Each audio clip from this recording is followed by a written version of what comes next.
Asyhadu an la ilaha illallah wa asyhadu anna Muhammadan abduhu wa rasuluh. Allahumma salli wa sallim wa barik ala sayyidina Muhammad wa ala alihi wal mahdi khalifatihi wa sallim. Amma ba'du. Jamaah subuh yang diberkahi Allah, semoga kita termasuk yang didoakan Rasulullah, Allahumma barik li ummati fi bukuriha. Ya Allah, berkahi umatku yang bangun di pagi hari. Amin ya rabbal alamin. Ya.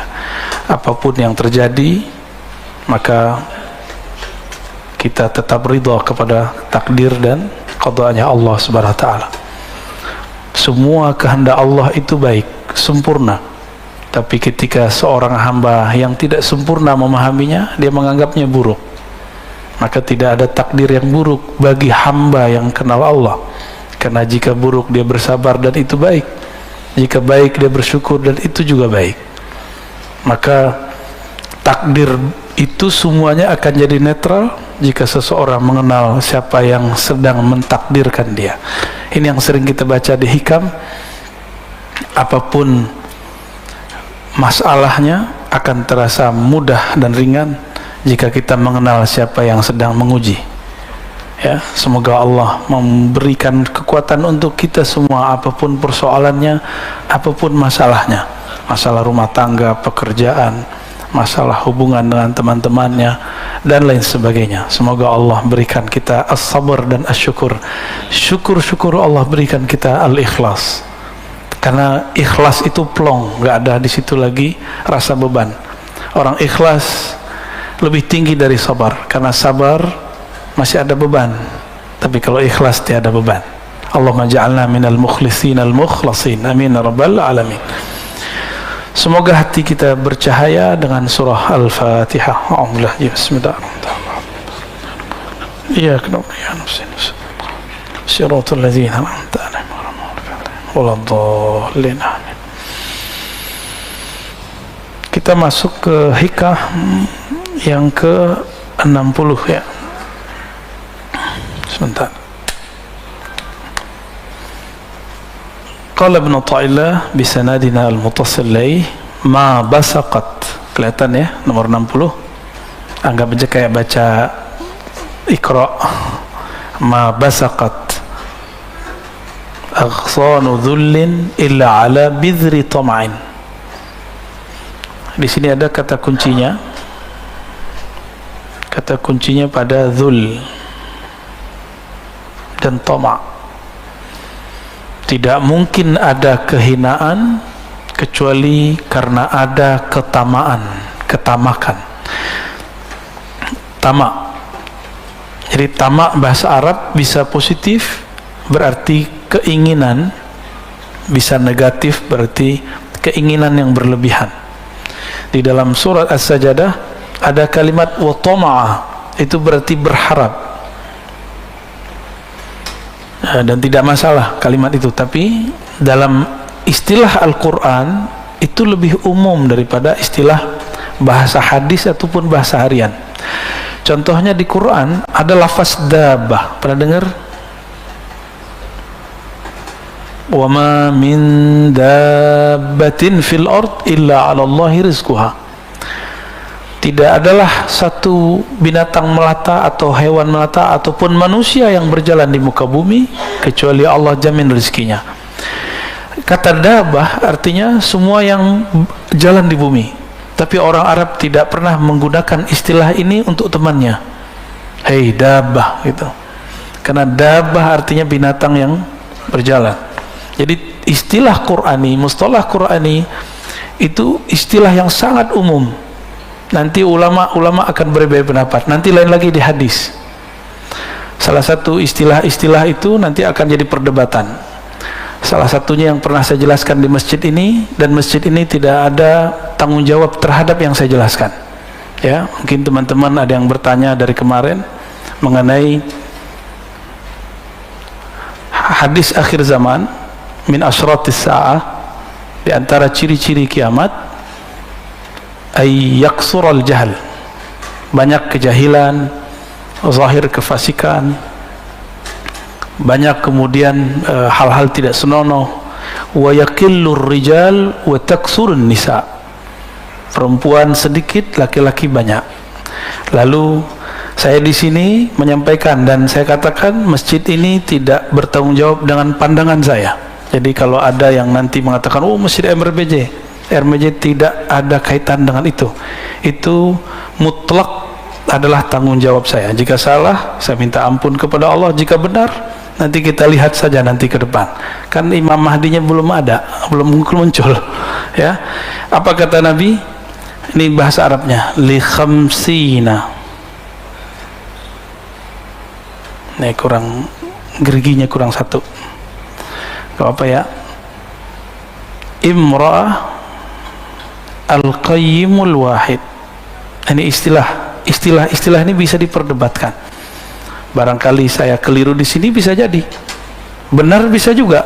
Nah, nanti di mana saya kelirunya, nanti saya sendiri juga baru sadar kemarin. Ya, sebenarnya sudah sadarnya lama, dikritik orang, tapi saya kemudian yang mengkritik orang paling dekat saya sendiri. Kok kamu memahaminya begitu? Li khamsina, terhadap 50 perempuan, imra'atan al-qayyimu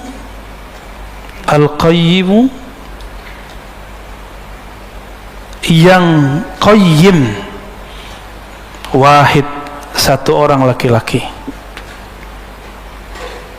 Ini saya karena menjelaskan di sini, saya wajib menjelaskan kembali, ya, biar masjid ini tidak ada kaitannya dengan pemahaman ini.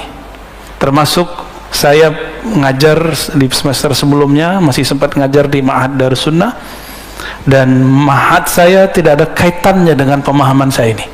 Jadi tolong nanti jangan disalah-salahkan pesantren saya, tempat saya ngajar, ya, tempat guru saya dulu mengajari saya. Taib, al-qayyim ini yang jadi perdebatan, benar nggak? Ya, ini yang jadi pertanyaan. Satu laki-laki, 50 perempuan. Udah sering dengarkan dari kecil? Bayangannya apa? 1/50 itu yang terbayang dalam pikiran saya, kata qayyim waktu itu menikahi. Bisa jadi salah. Kenapa saya mengatakan menikahi? Karena di Quran ada kalimat qawwamuna, ar-rijal qawwamuna 'alan nisa.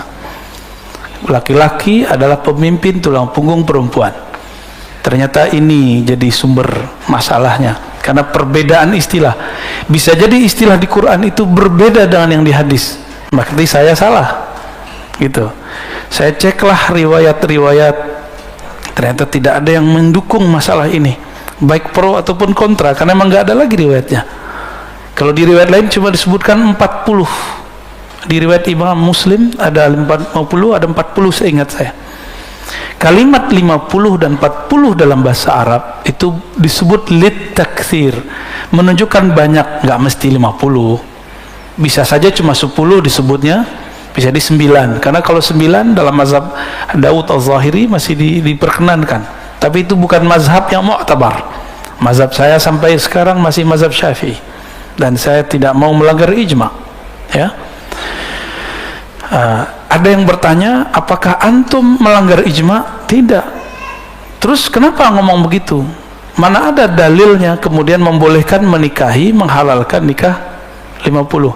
Dalam pemahaman saya, kalimat ini adalah izin Rasulullah untuk menikahi 50. Itu pemahaman saya yang basic. Tapi ternyata tidak semua orang memahami hal itu, karena kata qayyim di dalam istilah bahasa Arab, mayyaqumu ala umurihinna, yang mengurusi urusan perempuan, makannya, minumnya. Tapi kan perempuan juga ada urusan biologis. Supaya halal, maka saya memahaminya waktu itu di sini dihalalkan Allah. Dan inilah hadis yang menghalalkannya. Jadi bukan sekedar pemahaman bahwa nanti ada imam kemudian berijtihad membolehkan, enggak, tapi karena hadis ini. Tapi ternyata tidak semua orang berkenan. Bahkan Imam Ibnu Hajar al-Asqalani mengatakan ini mustahil. Bagi Imam Ibnu Hajar al-Asqalani, beliau juga hafiz dan qadil qudat.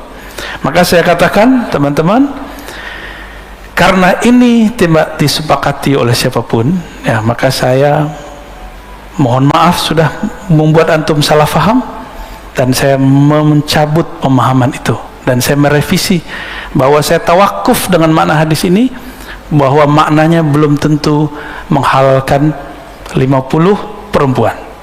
Oke, clear? Ya, tapi mungkin nggak satu laki-laki menikahi 4 perempuan, lalu dia karena masa perang, nanti kan setelah perang laki-laki banyak yang meninggal, maka 4 istri yang sah, selebihnya budak. Mungkin, sangat mungkin itu terjadi kembali, karena perbudakan baru habis 100 tahun yang lalu. Ya, di daerah Sulawesi dulu masih ada perbudakan 100 tahun yang lalu. Ya, di Amerika baru dihapus, sedangkan Nabi sudah bertahap menghapusnya dengan cara kafarah. Ya, jadi tolong teman-teman, ini cuma perbedaan penafsiran ayat dan hadis.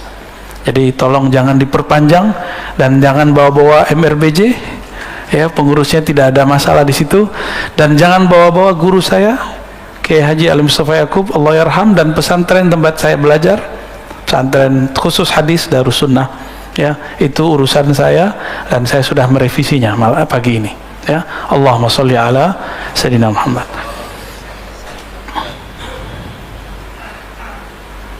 Dan dulu di masa-masa terdahulu, pernahkah ada Nabi menikah lebih dari 4, dari 9, 10? Hatta Nabi sendiri 11 istri.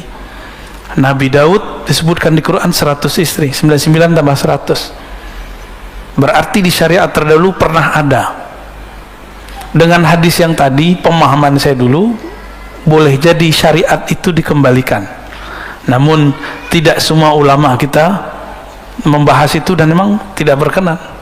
Ya, clear ya. Jadi nggak usah banyak simpang siur lagi, dan silakan antum sampaikan ke teman-teman yang mungkin mempertanyakan ini. Ini persoalan memahami teks. Siapa tahu satu lafaz di Quran berbeda makna dengan lafaz di hadis. Apalagi zaman ini. Apalagi zaman ini. Jarak kita dengan baginda Rasul sallallahu alaihi wasallam sudah 1443 tambah berapa tuh? Tambah beliau di Madinah, tambah beliau di Mekah. Baik. Kapan kehinaan akan muncul? Ketika ketamaan bersemi di dalam diri. Ya, ala bidri tama'in. Jika ini disemaikan ketamaan, enggak dibersihkan, justru malah disemaikan. Nah, ini yang kemudian jadi catatan Imam Ibnu Athaillah As-Sakandari, jangan pernah sama sekali merawat ketamaan. Sifat tamak jangan dirawat, gitu maksudnya.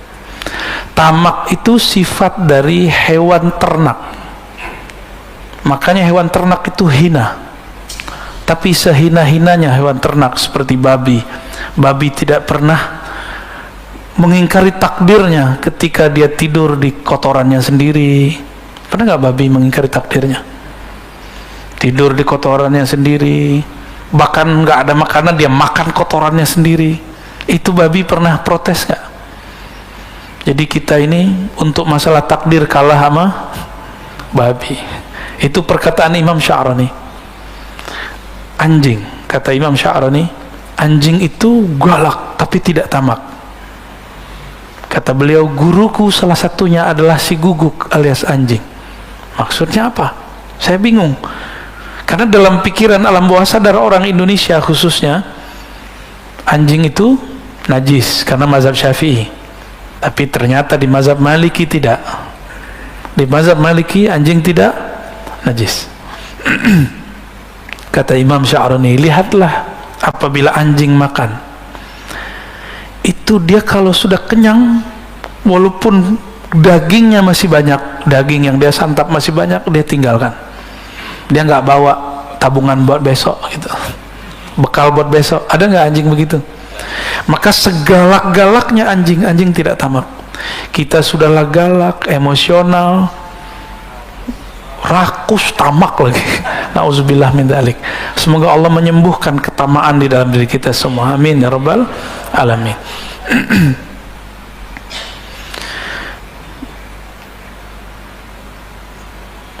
Kita masuk ke 61 ya.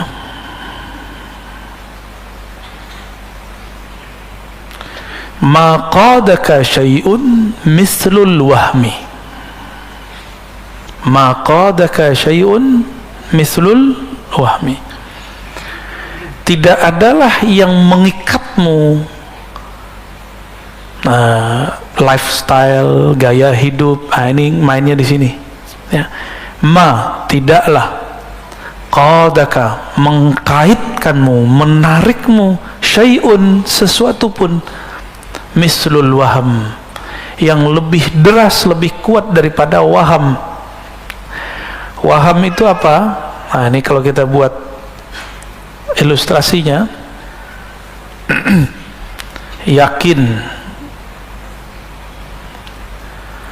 itu udah paling tinggi. Pertengahan namanya syak. Apa arti syak? Ragu. Di bawahnya namanya waham. Jadi ini 50%. Dari 0 sampai 50 disebut dengan waham.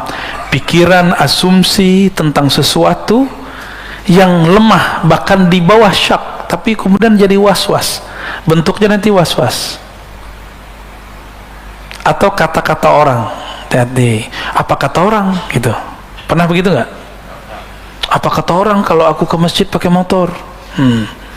Apa kata orang kalau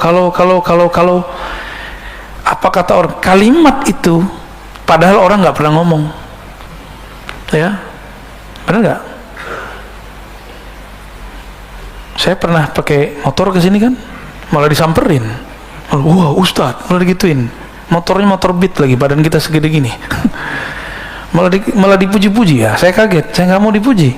Ya, nggak akan ada, teman-teman. Kata orang itu tidak akan pernah sebenarnya mempengaruhi persepsi orang lain terhadap kita.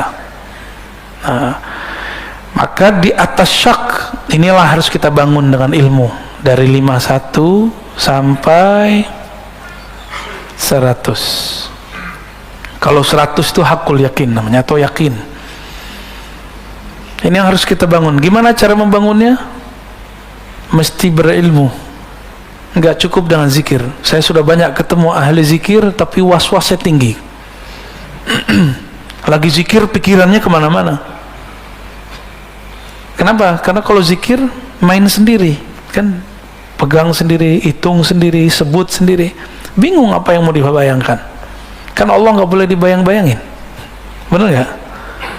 Maka lebih enak, wirid yang paling hebat itu wirid ilmu. Ilmu yang paling tinggi, ilmu mengenal Allah. Ilmu mengenal Allah tidak mungkin kecuali lewat mengenal diri. Diri yang paling hakiki namanya ruh. Itu sebabnya kajian hikam nanti ujungnya ma'rifatur ruh. Kenal ruh, kenal yang meniupkan ruh, Allah Subhanahu wa ta'ala, ya. Maka mulai pagi ini coba mulai kalau zikir la ilaha illallah, katakan tidak ada tempat aku menggantungkan harapan kecuali Allah. Tidak ada yang memandang kolbuku kecuali Allah. Yang memandang kolbu kita, perasaan kita cuma Allah. Hatta pasangan belum tentu memperhatikan perasaan kita. Anak-anak belum tentu memperhatikan perasaan orang tuanya. Untuk apa orang tua buat rumah besar-besar? Supaya nanti tua bareng dengan anaknya. Tapi ketika anaknya besar, anaknya buat rumah sendiri, gede juga, mikir sama lagi. Itulah anehnya manusia. Sudah kejadian setiap masa begitu, tapi kok masih diulang. Ini anehnya manusia. Pernah lihat rumah tua bagus zaman-zaman dulu? Kebayang nggak rumah tahun 50-an, 60-an itu gede-gede, tapi sekarang jadi hancur. Nggak ada penghuninya, malah jadi horor. Jadi cerita-cerita horor. Mau bikin rumah horor lagi, ya. Jadi jangan ngikutin lifestyle kata orang. Dan di dalam teks yang lain beliau di Hikam mengatakan min jahlil murid, ciri-ciri orang yang benar-benar jahil.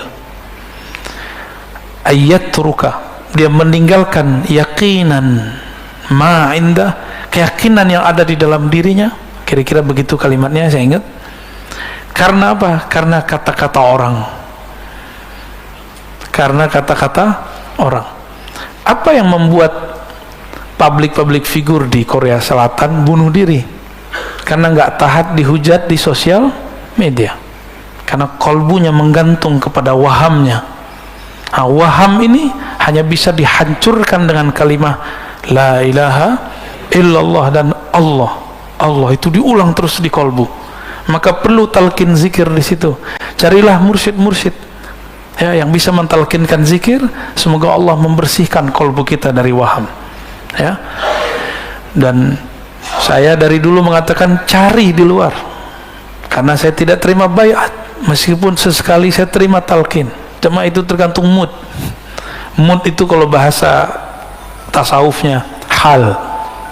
Ya, kondisi rohani. Kalau kondisi rohaninya oke, kita kasih. Ini Pak Bambang berapa lama nunggu? Ada setahun. Nggak saya kasih. Tahu-tahu lagi nggak ada mengapa-ngapain, kita talqin. Dan dia merasakan nikmatnya. Ya. Antum sholat, yang bisa merusak sholat itu waham. Waham itu yang nanti melahirkan khayal. Khayalan ini yang mengganggu pikiran dalam sholat. Sholat tapi kepikiran, motor dikunci apa enggak, mobil dikunci apa enggak, itu dari waham. Ya, setannya ada tuh, setan khusus. Kalau di wudu namanya walahan, kalau ini namanya ada lagi namanya, ya saya lupa, ada 7 nama iblis. Kalau sekarang boleh disebut iblis berbintang 4. Jadi ada 7 tuh iblisnya. Ada iblis yang adu domba, saud namanya. Ada iblis yang membuat suami istri, teman dengan teman, kelompok dengan kelompok, majelis dengan majelis berselisih. Itu namanya dasim. Ada rumah tangga kacau, itu dasim bekerja. Ada jamaah berselisih, itu dasim bekerja. Mohon maaf, pengurus masjid tengkar, itu dasim bekerja. Maka mengurusi masjid harus dengan prinsip ta'awuz. A'udzubillah minasyaitonir rajim. Pasti banyak kata-kata orang, dan jangan terganggu dengan kata-kata orang. Ya, yang mengizinkan orang itu berkata-kata siapa? Ridho nggak kepada Allah? Maka jangan pandang dia, pandanglah yang menggerakkannya, Allah Subhanahu wa Ta'ala. Ini modal saya menjalani hidup. Maka wajar Allah itu, dalam hadis Nabi SAW menyebutkan iman itu 6 rukunnya, dan kalimat percaya hanya dizahirkan di hadis yang nomor pertama dan nomor ke-6. Percaya kepada Allah, dan yang terakhir engkau percaya kepada takdir. Mau bahagia, percaya kepada takdir Allah, bahwa semua yang Allah kasih itu baik, nggak ada yang nggak baik. Ketika Rasulullah SAW dilempari oleh orang Taif, Rasulullah mengeluh nggak takdirnya? Nah, Rasulullah ngeluh nggak, curhat nggak ke Jibril? Curhat ke Jibril? Curhat ke Abu Bakar? Enggak. Abu Bakar melihat Nabi berdarah-darah nangis. Abu Bakar luka, tapi dia nggak merasa sakit. Dia sakit ketika kasihnya disakiti. Dia sakit karena nabinya disakiti. Dia sedih ketika gurunya, sang maha gurunya bersedih. Tapi Nabi SAW tidak bersedih. Datang Jibril menawarkan bantuan. Kata Nabi, aku tidak butuh engkau, wahai Jibril. Urus tugasmu. Siapa yang menyuruh kamu turun? Nggak ada. Balik. Disuruh pulang Jibril oleh Rasulullah. Itu Jibril kalau mau tinggal kepakin sawat, habis Taif. Maka orang-orang yang mewarisi rohani Nabi, dia tidak akan menyimpan dendam di kolbunya, meskipun orang melemparinya. Semoga kita diberikan rohani seperti itu. Amin ya rabbal alamin. Walaupun dituduh nanti terhipnotis, ya, dituduh nanti diperdaya, digundam, diganda, apa sih namanya, macam-macam, nggak masalah, biarin aja. Itu kata orang. Kita dan Allah kan kita lebih tahu sir kita dengan Allah, rahasia kita dengan Allah. Maka antum harus punya wirid, punya zikir khusus yang menjaga hubungan kita dengan Allah, maka kita tahu Allah nggak begitu kok kepada saya. Ingat-ingat kalau zikirnya enak, ingat-ingat kalau nikmatnya banyak, maka kita katakan, apapun kata mereka, aku dan Allah, aku lebih tahu. Ya, kira-kira seperti itu. 62. Anta hurrun mimma anta anhu ayisun. Engkau hur. Apa arti hur? Hur itu artinya merdeka. Engkau akan merdeka, engkau akan bahagia, engkau akan leluasa, engkau akan santai. Mimma anta anhu ayisun, yang mana engkau ayisun anhu, engkau berlepas harapmu darinya. Maka orang-orang yang diperbudak oleh dunia, ketika dia ada harapan ke si dunia, dunia itu ada harta, ada pasangan, ada anak, ada popularitas, apalagi ada pujian, pengen dipuji, takut dibenci. Itu semua dunia. Putuskan hubunganmu dengan semua itu di batin ya, maka engkau bahagia. Anta hurrun. Jadi kalau antum nggak kuat dengerin kata-kata orang di sosial media, tutup sosial medianya. Tapi kalau kuat, biarin aja. Badai pasti berlalu. Rasulullah SAW kuat nggak dicaci maki oleh orang-orang kafir Quraisy? Apa kata orang kafir Quraisy? Rasulullah itu majnun. Majnun ya. Kita tulis. Majnun ini bahasa yang menghina sekali. Gila, ketutup akalnya. Sahirun. Jadi masih mending saya dituduh dihipnotis, Rasulullah dituduh penyihir. Ya, sahirum mubin. Rasulullah itu penyihir yang nyata. Maka pewaris Rasulullah di setiap masa pasti nanti akan dituduh hal yang serupa. Sallallahu alaihi wasallam. Maka siapa saja yang mewarisi kerohanian Nabi akan juga mewarisi ujiannya Nabi. Al-ulama warasatul anbiya. Ulama yang takut kepada Allah, bukan yang pintar baca kitab, bukan yang bergelar. Al-ulama dalam Al-Quran yang takut kepada Allah, yang kenal Allah.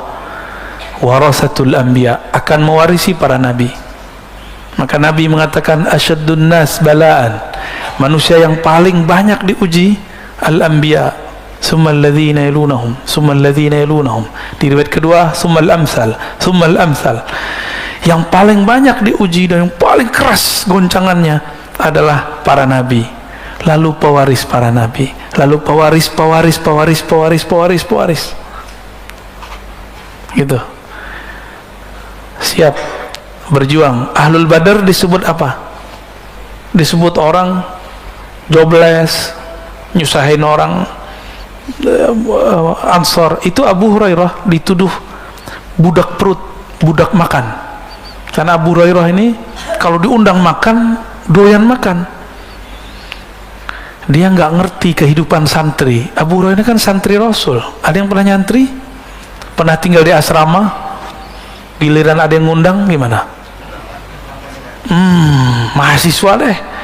Mahasiswa ngekos. Giliran ada yang ngundang makan gimana? Balas dendam, perbaikan gizi. Ya benar, perbaikan gizi. Salah nggak Abu Hurairah makan banyak? Nggak salah. Justru yang ngundang seneng. Abu Hurairah santri Rasulullah makannya banyak. Alhamdulillah. Ya. Saya dulu kalau diundang oleh orang-orang yang ngundang saya makan tuh, kalau makan dikit malah dimarahin. Kamu nggak senang sama saya ya? Jadi kayak repot kita Pak, kita disiksa dengan banyak makan. Nabi disebut sahirun, Nabi disebut majnun. Nah, ketika kita lihat Nabi di kolbunya masih ada nggak sisi nafsiyahnya? Ini ngecek diri kita masih dominan nggak sisi ego, bahasa Arabnya nafsiyah. Kalau kita tulis nafsiyah,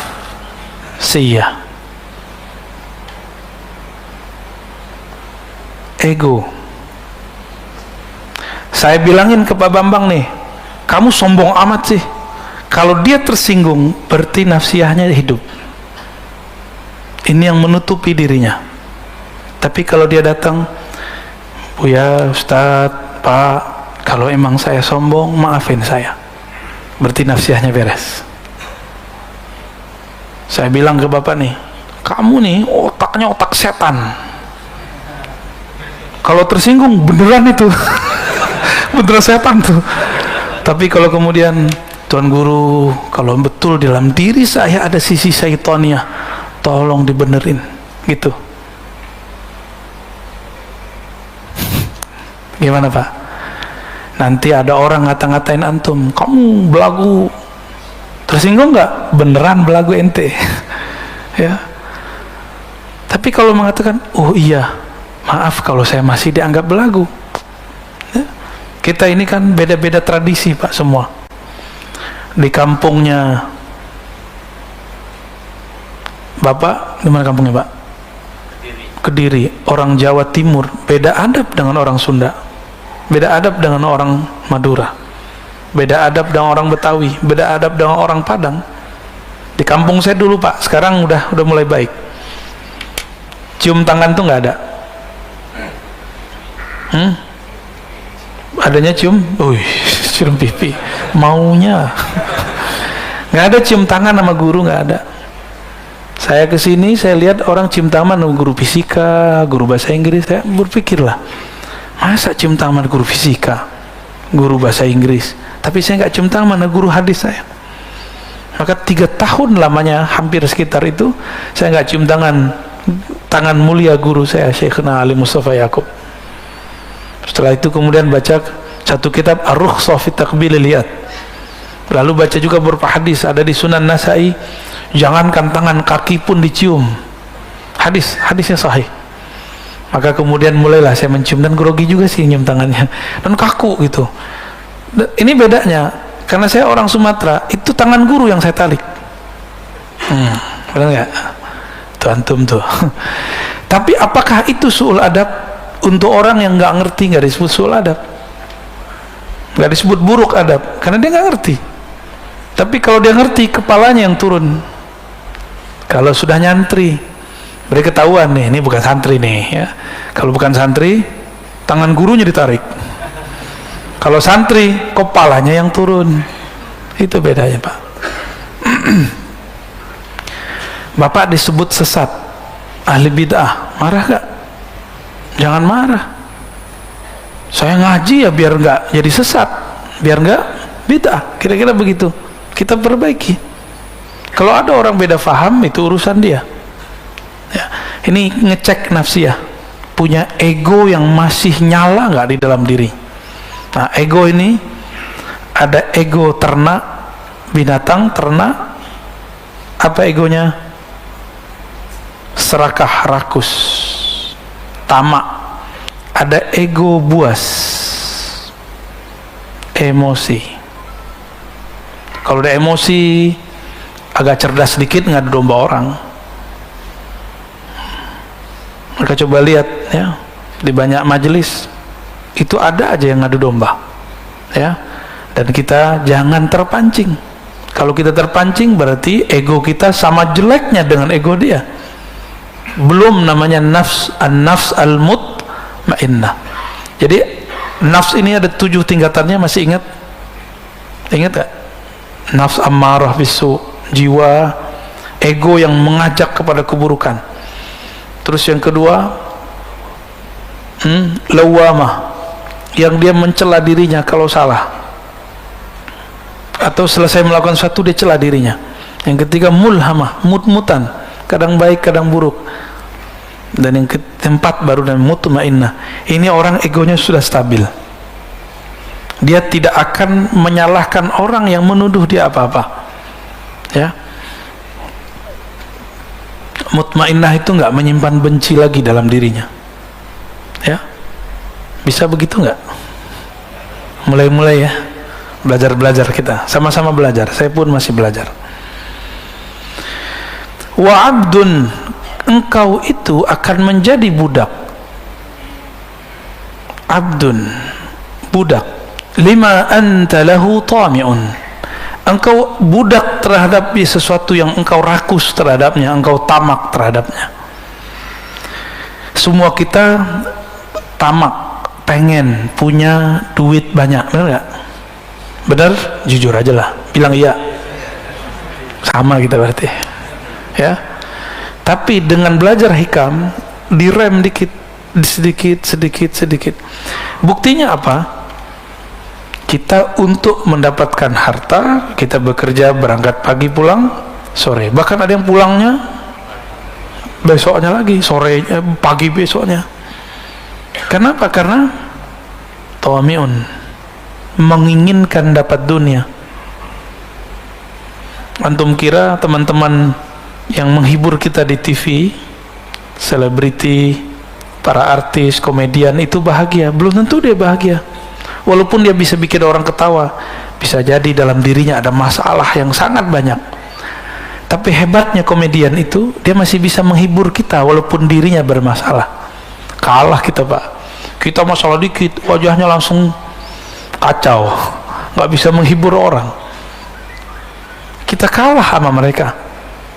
Mereka bisa menyembunyikan masalahnya dikit. Kita katanya rajin sholat, rajin zikir, rajin tahajud, rajin jamaah. Kesel dikit disebut, beda faham dikit kemudian menyalahkan orang. Nauzubillah min dzalik.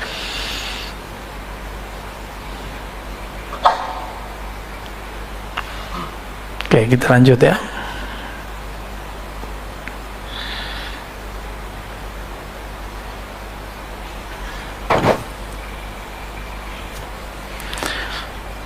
Man lam yuqbil 'ala Allah bimulatafatil ihsan qida ilaihi bisalasilil imtihan. Siapa yang tidak menghadap kepada Allah dengan kelembutan ihsan, mulatafah, lutf. Allah bernama Latif, ini lutf, itu lembut. Siapa yang tidak menghadap kepada Allah dengan kelembutan ihsan. Ihsan ini apa arti ihsan? Engkau beribadah seakan memandangnya, engkau hidup seakan melihat bahwa dialah yang ngatur hidupmu. Siapa yang hidupnya tidak dengan cara ini, maka setiap hari dia akan tersiksa. Qida ilaih atau quyida ilaih, akan disertakan dalam hidupnya, akan dikaitkan kepadanya belenggu-belenggu imtihan. Apa arti imtihan? Ujian-ujian. Orang yang merasa diuji terus, dapat bencana terus, dapat cobaan terus. Kenapa? Karena memandang Allah tidak dengan kacamata ihsan. Jadi mulai pagi ini coba berpikir, apapun yang terjadi padaku itu adalah kebaikan-kebaikan Allah. Mungkin kita ini kurang penyabar, maka dilatih sabar dengan ujian. Ada yang diuji dengan kekurangan, sabar nggak? Ada yang diuji dengan kelebihan, bersyukur nggak? Ada yang diuji dengan pujian, lupa diri nggak? Ada yang diuji dengan cacian, dia putus asa nggak? Itu mainan Allah semua. Jika dia memandang ini mainannya Allah, aturannya Allah, Rabbul Alamin yang ngatur alam semesta, maka belenggu-belenggu cobaan pun terasa tidak membelenggu. Ya, justru dia merasakan itu cubitan-cubitan dari Sang Maha Kekasih, Allah Subhanahu wa Ta'ala. Pengen nggak dicubit kekasih, Pak? Kangen nggak masa-masa dulu? Kangen ya, masa-masa awal nikah dulu dicubit kayaknya dibalas pakai bibir ya nggak? Kalau sekarang udah dipelukin tolak, bau, gitu ya? Enggak gitu, alhamdulillah, berhasil berarti Pak.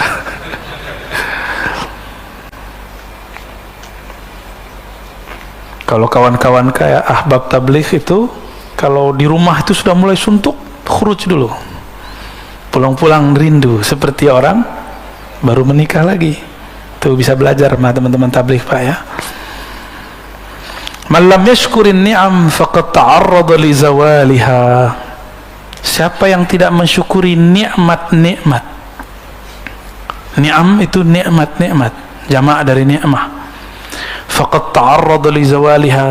Dia sedang menantang Allah untuk menghilangkan nikmat itu. Nikmat tuh jangan dibayangin duit doang. Ini kebanyakan kita mikirin duit, rumah, apalagi sehat. Enggak, semuanya. Apa aja. Ilmu ini nikmat gak? Nikmat gak? Bersyukur itu berterima kasih. Bahasa Arabnya syukur. Terima kasih itu bahasa Indonesianya. Lam yashkurillah ma lam yashkurin nas. Tidak disebut berterima kasih, bersyukur kepada Allah kalau belum berterima kasih kepada guru, kepada orang tua, kepada teman, kepada pasangan, kepada anak, kepada semua yang pernah berjasa dalam hidup kita. Itu ya. Maka saya sendiri berterima kasih kepada orang yang menegur saya. Inilah manhaj Imam Al-Ghazali. Imam Ghazali mengatakan, jika engkau tidak ketemu mursyidmu, karena mursyidmu mungkin tidak tiap hari, maka lihatlah musuhmu. Musuhmu paling kenal dengan aibmu. Musuhmu paling kenal dengan aibmu. Jadi bersyukur ada musuh, nikmati.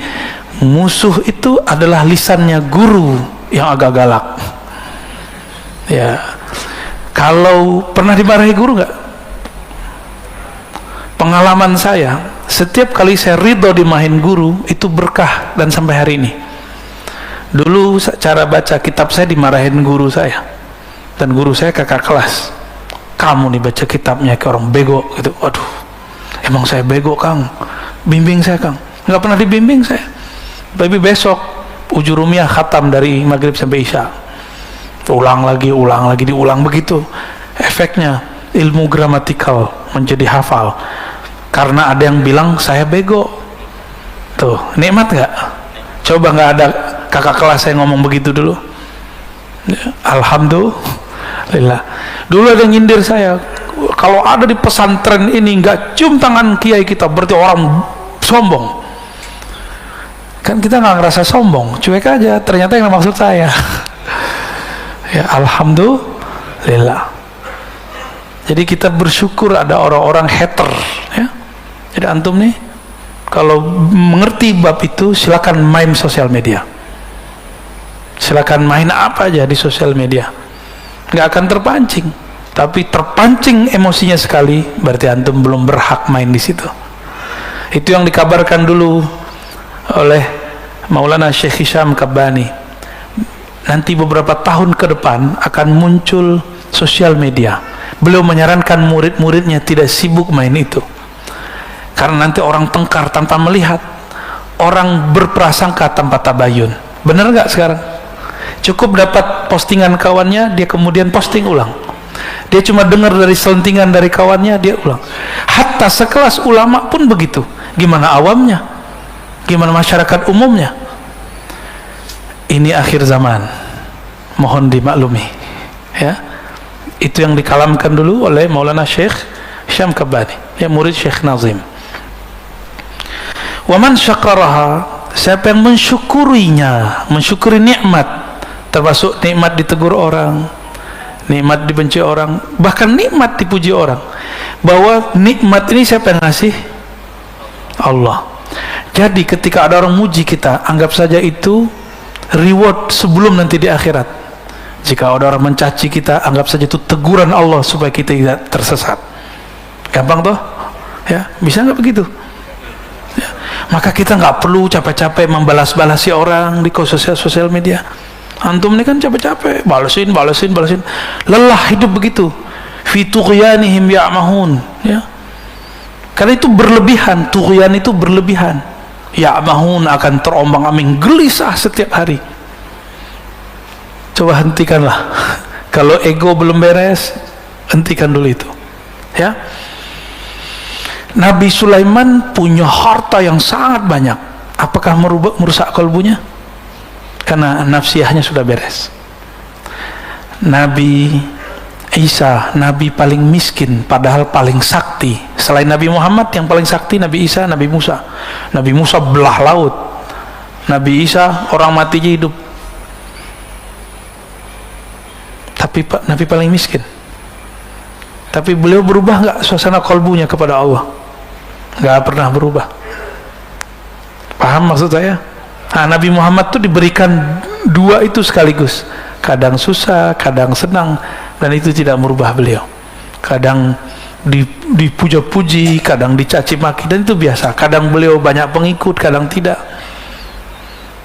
Nah, waman syakaraha, siapa yang mensyukuri nikmat-nikmat tadi, faqad qayyadaha bi'iqaliha, dia telah mengikat nikmat itu bi'iqaliha, dengan kaitannya.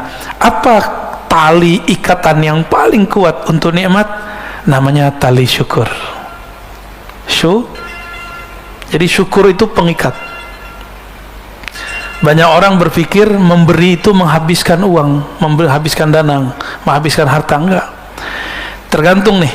Jadi ada yang ngeluh, Ustadz, saya bersedekah tapi duit saya berkurang. Ya iyalah. Benar nggak? Waras gente. Bukan gitu maksudnya. Katanya berkah. Nah, dia lupa. Keberkahan itu nggak mesti dibalasi dengan angka. Saya sangat banyak melihat orang yang hari-harinya suka berbagi. Allah berikan kenikmatan bahagia dalam dirinya. Orang bahagia itu meskipun terlihat renta, terlihat kayaknya lemah, tapi batinnya bahagia. Kebahagiaan itu nggak bisa dibeli. Antum pergi kemana aja, ada gedung tertinggi di Abu Dhabi, Dubai, naik aja, belum tentu bahagia, paling ketakutan. Ya, Allahumma sholli ala Muhammad.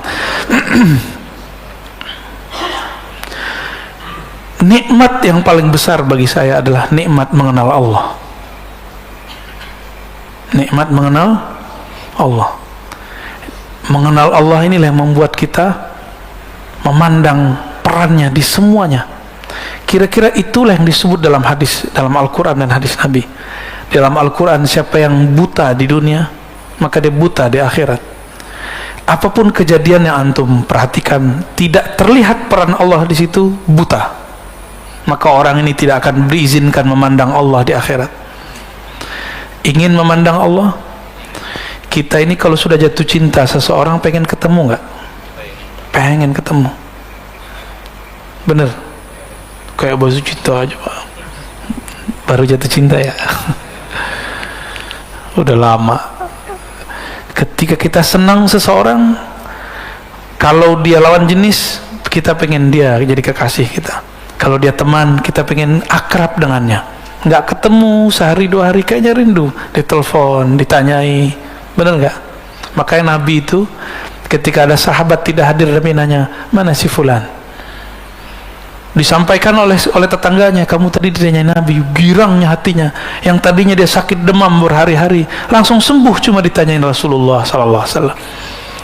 Abdullah bin Umar dalam Al-Adab Al-Mufrad karya Imam Al-Bukhari, hadisnya hasan. Ini bukan hadis sahih, bukan kitab sahih. Kitab selain sahih namanya Al-Adab Al-Mufrad karya Imam Al-Bukhari. Satu kali dia jatuh atau apa di riwayat itu, lalu kakinya sakit dan sulit jalan. Ada orang ingat Abdullah bin Umar ini kalau disebut nama Nabi Muhammad oleh orang yang tepat pasti sembuh. Maka diceritakanlah kepada orang yang tepat membicarakan Nabi. Orang itu kemudian datang kepada Abdullah bin Umar. Apa kata orang itu? Abdullah, coba engkau ingat-ingat, kalau perlu kamu panggil, teriak keras-keras orang yang paling engkau cintai. Istrinya ngira dia yang bakal dipanggil. Enggak. Istri duanya juga mikir enggak, tiga enggak ada semua, anaknya juga enggak. Anaknya alim-alim. Sayyidina Abdullah bin Umar itu anaknya jadi mujtahid, nggak ada yang dipanggil. Orang tuanya juga tidak, Umar. Ternyata dia menyebut Muhammad, langsung badannya bergetar, jantungnya kemudian kuat lagi, langsung berdiri, sehat, ke masjid besoknya. Kita disebut nama Nabi Muhammad SAW, gak ada efeknya. Betapa kerasnya kolbu ini. Berarti kita belum kenal Rasulullah SAW. Kullul qulub ilal habibi tamilu. Setiap hati orang yang punya kolbu kepada kekasihnya pasti cenderung, pasti kangen, pasti rindu. Apakah ciri rindunya? Disebut nama kekasih, matanya berlinang-linang, hatinya rindu, bulu romanya merinding. Disebut Rasulullah sallallahu alaihi wasallam. Maka apapun yang terjadi pada kita, obatnya cuma Rasulullah. Muncullah kemudian oleh ulama kita, dapat ilham mereka, bersebutlah salawat tibbil qulub. Allahumma salli ala Sayyidina Muhammad tibbil qulub. Tibbil qulub dulu, jangan jasad dulu, qulub dulu.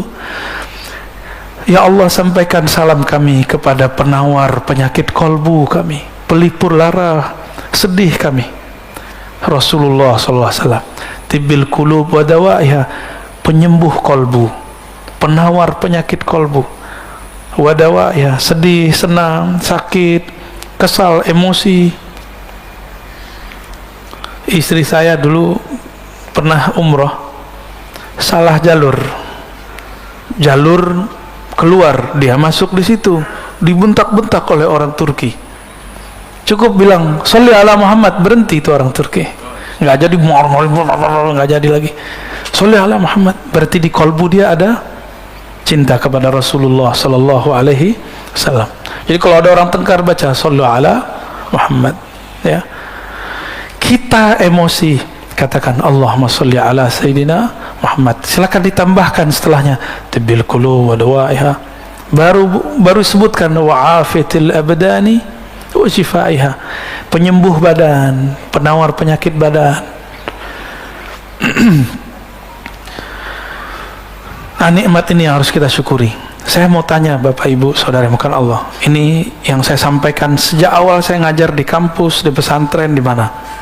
Negeri ini dapat keberkahan, diizinkan Allah buka majelis sekarang di mana-mana. Malah lebih longgar di perkotaan daripada di daerah. Ini nikmat bukan? Bisa bersyukur. Coba kurangi hujatan, menghujat wali kota kah, gubernur kah. Pernahkah mendoakan mereka? Kalau orang salah, didoain baik atau didoain buruk? Antum salik ilallah, orang yang sedang suluk kepada Allah. Tapi kecuali antum politisi, kalau ada yang salah di antara pemimpin, apa yang dilakukan? Dikompor-komporin terus. Kita bukan politisi, kita ini rakyat. Nikmat jadi rakyat adalah negeri yang aman. Sekarang di Suriah tidak bisa buat pengajian seperti ini. Ada cuma kota Damaskus, itu pun hati-hati. Ayah dari guru saya, Syekh Muhammad Sair Ramadan Al-Buti, dibom lagi ngaji. Maka jangan pernah membiarkan ada pemikiran-pemikiran yang tidak mensyukuri nikmat kedamaian ini. Itu yang mereka ingin memberontak, ya. Beda politik silakan, mengkritik boleh, tapi jangan sampai ada pikiran memberontak. Saya husnuzon kepada orang-orang yang banyak mengkritik pemimpin kah siapa, dia tidak berniat untuk memberontak, tapi niatnya cuma ingin baik, mungkin caranya kurang baik. Kita ditegur orang, caranya nggak baik, terima nggak? Susah terimanya, karena nafsiyah kita belum beres, ya. Kalau ego antum belum beres, ditegur orang tersinggung. Orang ngomong baik-baik aja kita marah, bener? Apalagi orang ngomongnya nggak bener, ngomongnya kasar. Nah, saya berharap kalau sudah ngaji hikam, kelembutannya sudah ada sampai ke lisannya. Amin ya rabbal. Maka yang punya sosial media, buat status-status yang rahmah, yang penuh kasih sayang. Jika mengkritik pun mengkritik dengan kasih sayang. Jika ingin menegur pun menegur dengan kasih sayang. Kita ini nggak ada yang suci. Antum jadi mereka belum tentu benar, ya. Maka jangan kemudian mencaci maki orang, mengata-ngatain orang, lupa dengan diri sendiri. Mengkritisi orang, lupa mengkritisi diri sendiri, ya. Nauzubillah min dzalik. Sudah atau belum? Cukup ya? Gimana Pak Bambang? Saya tutup dengan hikmah ini, ya. Khaf min wujudi ihsanihi ilaik. Takutlah terhadap wujud ihsanihi ilaik, kebaikan-kebaikan Allah kepadamu, tetapi engkau selalu durhaka kepadanya. Kita ulangi terjemahannya. Khaf, takutlah engkau dari banyaknya kebaikan Allah, dari selalunya Allah berbuat baik kepadamu, tapi engkau selalu durhaka kepada Allah. Ayyakuna dzalika istidrajan lak. Siapa tahu nafas yang masih engkau pakai, ilmu yang masih engkau pahami, istidraj, bukan lagi nikmat tapi istidraj. Apa beda nikmat istidraj? Kita sudah sering bahas. Nikmat itu bertambah pemberian, bertambah ketaatan, ketulusan, bertambah baik egonya. Sedangkan istidraj bertambah nikmat, bertambah ilmu, bertambah pemberian Allah, bertambah jumawa, bertambah sombong, bertambah lupa diri, ya. Maka Allah mengatakan di Quran, sanastadrijuhum min haitsu la ya'lamun. Kami akan istidrajkan mereka, kami beri mereka, tapi mereka tidak sadar dengan pemberian itu, lalu mereka justru durhaka dengan itu. Min haitsu la ya'lamun, tanpa mereka sadari. Semoga Allah jaga kita dari istidraj. Semoga Allah berikan kita rasa syukur sehingga pemberiannya disebut nikmat. Allahumma ja'alna minasy-syakirin. Ya Allah ya Syakur, salli ala Sayyidina Muhammad Sayyidis Syakirin. Ya Allah, sampaikan salam kami kepada makhlukmu, kekasihmu yang paling bersyukur, yang paling berterima kasih, yang paling bersabar, Sayyidina Muhammad sallallahu alaihi wasallam. Ya Allah, semoga dengan salawat ini sifat syukur kekasih kami Nabi Muhammad dapat diwarisi dalam diri kami. Sifat sabarnya menular kepada kami. Allahumma ya Allah ya Ghaffar ya Ghafur ya Sattar, wahai yang maha pengampun. Dosa kami sangatlah banyak. Dosa mata, dosa telinga, dosa tangan, dosa kaki, dosa lisan, dosa kemaluan, dosa perut, dosa dari ujung kepala, ujung rambut sampai ujung kaki. Belum lagi dosa hati ya Allah, dosa syirik khafi, dosa riya, dosa sombong, dosa iri dengki, dosa senantiasa lupa mensyukuri Engkau. Ampunkan dosa-dosa kami ya Allah, ampunkan aib kami ini ya Allah. Fastur auratina bisitrikal jamil. Ya Allah, jangan pandang aib kami ya Allah, jangan pandang aib kami ya Allah, jangan permalukan kami di hadapan Engkau dan makhlukmu ya Allah. Fastur auratina bisitrikal jamil.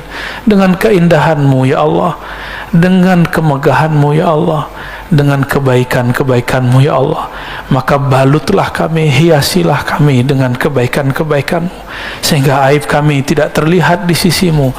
Allahumma ya Allah ya muqallibal qulub, wahai yang membolak-balik hati ini, hati kami berubah-ubah ya Allah, kadang baik, kadang bersyukur, kadang lupa bersyukur, kadang ingat Engkau, kadang lupa mengingat Engkau. Apalagi solat kami ya Allah, jarang sekali khusyuk ya Allah. Apalagi terhadap nikmat-Mu ya Allah, jarang bersyukur ya Allah. Maka ampuni kami ya Allah, tetapkan kolbu ini menjadi kolbu hamba yang bersyukur, abdan syakura. Wasabbit qulubana ala dinika wa ta'atik. Allahumma ya nur, wahai pemilik cahaya, Kalbu kami dipenuhi noda-noda kegelapan. Otak pikiran kami dipenuhi dengan was-was dan prasangka. Badan kami dipenuhi dengan lumuran dosa. Dengan cahaya-Mu ya Allah, maka bersihkan kami, terangi kalbu kami. Bihaqqi nabiyina Muhammad sallallahu alaihi wasallam. Allahumma rabbana atina fid dunya hasanah wa fil akhirati hasanah wa qina adzaban nar waj'al sayyi'atina sayyi'at man ahbabta. Allahumma salli ala sayyidina Muhammad wa ala ali sayyidina Muhammad walhamdulillahi rabbil alamin. Assalamualaikum warahmatullahi wabarakatuh.